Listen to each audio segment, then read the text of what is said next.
अब इस्लामाबाद से आपको अपडेट करें। F9 पार्क में लड़की के साथ मुबैना इज्तिमाई ज्यादती का वाकया पेश आया है। थाना मारकला पुलिस ने लड़की की दरखास्त पर मुकदमा दर्ज कर लिया।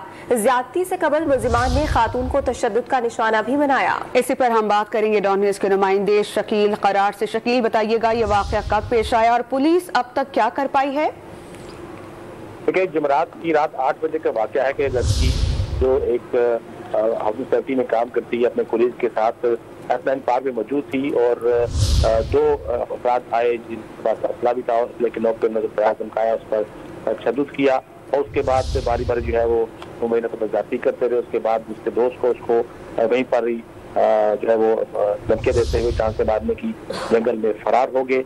पुलिस ने मुकदमा दर्ज कर लिया है, लेकिन मेडिकल भी हो चुका है। अभी तक मेडिकल रिपोर्ट आनी है, लेकिन अभी तक मुलजमान की गिरफ्तारी से हमारे से कोई इक़दाम नहीं किए। मुलजमान जो है गिरफ्तार नहीं हुए, तो दो बताए जा रहे हैं और ये भी कहना था कि हमारे दीगर साथी भी यहाँ मौजूद है। मुलजमान की गिरफ्तारी ताहाल अमल में नहीं आई, अलबत्ता पुलिस कोशिशें जारी रख रही है। शकील, बहुत शुक्रिया, आपने हमें अपडेट किया।